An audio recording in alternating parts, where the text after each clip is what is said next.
Hey guys, my name's Jamin. Thank you so much for visiting my YouTube channel where I try to bring you a wide variety of computer, do-it-yourself, upgrade, and repair videos. In this video, guys, I have a Razer Blade gaming computer and I'm going to show you how to fix it if you're seeing a no hard drive error during startup. Hard drive not found, hard drive not installed, any sort of error like that. You hit power, you try to start your computer, but it's stuck there, you can't get past it. I'll show you how to fix that now. As always, guys, please remember to like and share if this video is helpful, if you think it can help someone else, and please feel free to subscribe if you enjoy do-it-yourself computer content. For those of you who want to support the channel a little further and leave a small donation, at the end of the video, I'll show you a couple ways you can do that. Okay, so now let's get into the project. First thing I want to shout out to you guys is this problem you're seeing in your Razer. It could be several different things causing this. You could have some BIOS issues. BIOS settings could be messed up. You could have some hardware issues, specifically hard drive, solid state drive issues, or you could have operating system issues. All of these things could be the reason why you're seeing this problem with your Razer. The troubleshooting steps I'm going to show you in a certain order, you may want to do them in a different order. Only you know what happened to your computer maybe before this situation happened. Maybe, for example, you dropped your computer and then this error started coming up. Well, then maybe you want to start with reseating your hard drive or your solid state drive first in case it came loose. Maybe some of you got a failed Windows update before this. In that case, maybe you'd want to start troubleshooting the operating system first. So just keep in mind that the steps I'm going to show you in the order I'm going to show them to you in may not be the way you want to go. You may want to do different ones first based on your situation. So the first steps I'm going to show you is how to troubleshoot some BIOS issues. You don't have to open the computer up for that. So I'm going to show you now how to troubleshoot some BIOS issues that could be causing this problem. Okay, so to get into BIOS on a Razer laptop, it's usually your F1 key after you hit your power button. Sometimes it can be your delete key. If neither of those work, try the other ones because unfortunately some models do use different keys, but most of you, like me, are going to have F1. So I'm going to hit power and then start tapping on F1 right away. And there's your Razer BIOS. Hopefully you guys have a general help key like I do. It shows that I'm going to use my arrow keys to move, enter keys to select, my plus and minus keys to change value. Some of you may need other keys. Your tab keys may move you around. Some of you may have use of your mouse in BIOS. If you can't figure out how to move around, if you can't use your keys, you can't use your mouse, guys, try an external mouse or an external keyboard that plugs into your USB port. Sometimes that will allow you to have a mouse in BIOS or use your keys in BIOS. But hopefully most of you, again, will have a key like I do telling you how you can navigate around BIOS. One of the things you can do with your BIOS really quickly is you can just restore it to factory settings. In case there was a sudden motherboard power loss, in case something weird happened with your settings, you can just reset it. So we'll go all the way down to, in my case, save and exit. Your BIOS may not be the same as mine. There's many different versions. You may have to look around your various tabs. In mine, it's save and exit, restore defaults. I can arrow down here and I can restore defaults of my BIOS. If that's something you want to try, you would select that, you would exit, and you would continue on booting up. On your main screen usually, again, you may have to look around for it, but usually on your main screen, you will see the date and time, your system date and time settings. Believe it or not, guys, if your BIOS date and time are not correct, it could mess up the way BIOS runs. It could stop BIOS from fully loading. And if BIOS can't fully load, your operating system can't fully load. So make sure your system date and time is correct. You can change it by hitting enter, select those and change it. After you change it, guys, if you see your system date and time is not correct and you have to change it, save and exit, keep booting up, but keep an eye on that date and time. If after you shut your computer down and the next time you boot up, you're looking at the same problem, and you have to come back in and your date and time is wrong again, what that means is your motherboard and BIOS is not keeping the settings when your computer powers down, most likely because it's losing power.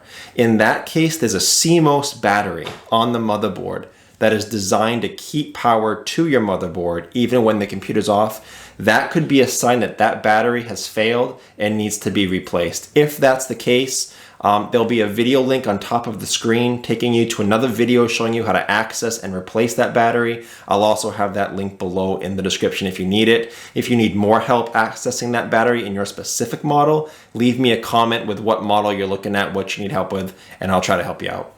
Another thing to keep an eye on in BIOS is how you're set to boot up, whether legacy or UEFI. Again, you may have to check out your tabs, but for me, I'm going to arrow over to advanced, and then you can arrow down to USB configuration. I'll hit enter to open that up, and there you see it right there, legacy USB support. If legacy is enabled, as mine is, you can try disabling it, which will switch it over to UEFI. If you see UEFI is enabled, disable that, switch over to legacy. So basically, guys, whatever you're set at, you want to switch it to the other one. Save and exit, see if your computer boots up like that. There's different ways. Again, there's different versions of BIOS. So some, like mine here, you have to disable legacy to get at UEFI. Some BIOS versions, you'll see a drop-down menu where you can select what you want. Try to figure out how yours is set up so you can change it. If that works for you, then most likely what's happened is you've lost power or BIOS has been reset somehow. You've just changed it back. If after you change it, your computer works, you've just changed it back to what it should be. So if BIOS didn't turn out to be the reason why your computer is doing this, if we didn't find the cause with those troubleshooting steps, the next thing is the hardware and the operating system. Now, as far as hardware and your hard drive and your solid state drive go, sometimes you may drop your computer, you may hit it. Sometimes the hard drive or solid state drive can come loose. So a quick way to see if it's just a loose issue is to reseat it. What that means is going inside, unplugging your hard drive, unplugging your solid state drive, and then plugging them back in, making sure they're secure. That's called reseating the drive. So if you've reseated your drive and you've confirmed it's not a loose issue or a loose communication issue, then we can move on to diagnose whether there's something actually wrong with the hard drive or it's an operating system issue. Now, many Razer computers do not have built-in diagnostic software to test for hardware components' health. Some may, most will not. So when I'm doing this in my shop, I use third-party diagnostic software, but it's pretty expensive. You probably don't have it. So we're going to try to test for the operating system and the hardware issues together. The first really quick thing we'll do to test for the operating system, I'll show you now. Now again, with most Razer computers, it'll be F9 after startup. But again, try your other function keys if that doesn't work for you. So I'm going to hit power and immediately start tapping on F9.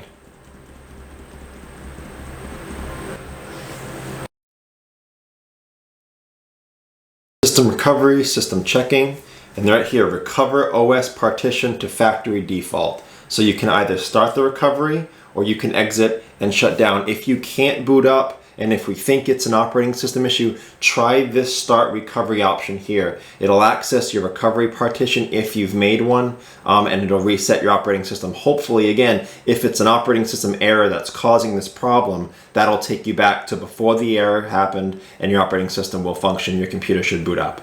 So if that didn't work on restoring or repairing the operating system, at this point, the next thing we're going to try is reinstalling the operating system. Either Windows 10 or Windows 11. I'll have links below in the description showing you how you can install either one of those. But basically what we're going to do is we're going to try to install an operating system, and that will test if it's an operating system error or if it's a hard drive or solid state drive error. If the install goes correctly and you've reinstalled your operating system, well then odds are you had a very corrupt operating system that couldn't even be restored or repaired. It needed a reinstall, in which case you fixed your problem. If it doesn't go through and you keep seeing errors with the install, it's not finding a drive to install on, it's an unknown error. At that point, guys, you've probably identified your drive, your hard drive, solid state drive. That is most likely the issue if we can't even install a new OS onto it. In that case, replace the hard drive, replace the solid state drive, install the operating system to the new one. So I hope this troubleshooting process helped you out. Again, if you're at that point where you need to reinstall, there'll be links below in the description showing you how to do that. If you have any questions or comments to this process, check out the FAQs. Again, they could save you some time getting an answer. If you do need to leave me a comment, I will try to get back to you a couple times a day at least on those comments. Thank you so much for watching, guys. I look forward to seeing you on my next video. And as I mentioned before, if you did want to donate to the channel, support it a little further, I'll show you a couple ways you can do that now. First, right below the video to the right-hand side, you'll see the Super Thanks button. You can click on that. You can select a tip amount here. Second way, you can use your Cash App. Find me at $PC Helper. You can leave a dollar amount and you can even leave a little note.